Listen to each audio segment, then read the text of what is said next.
有一个姓干的查甫人，伊对暗网市场买到一套资料库，透过一名大学生伫网络顶头伫咧买，这一笔的购资会当卖500到1000块，犯案期间差不多是半年，所赚的乌心钱大概是5万块左右。专案会向违反购资法等罪嫌来解侦办。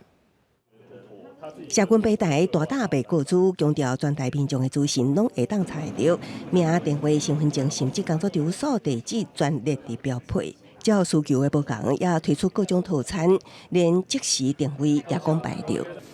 清规事乌，这位姓张的查甫人目前也咧读台中某一间大学，警方调查，伊透过网络社群大宣传，每一笔告资花价500块起跳，短短5个月卖出活100笔，靠加密货币收款，不法获利换算活5万。个人资料库的一个来源啊，还有他购买者的一个流向用处啊。那我们初步清查，近100笔的个人资料已经卖出啊，这个我们会持续来做一个清查。这位查甫大学生告资安怎来？警方对顶头勾抓到一名涉案的嫌犯，有妨害电脑使用前科，讲为暗网市场低码高度开6000多台票，买到的资料库，都是俗称的小白机，过去也有帮助，靠这套系统非法开发。威胁客户。通常你可能要透过一些加密浏览器，或者是类似像 Tor 这种专门在使用暗网连接的这种浏览器来做一个连接。因为它的隐秘性的关系，所以其实暗网也被很多的这个犯罪分子来做使用。比如说上面有常看到像毒品交易、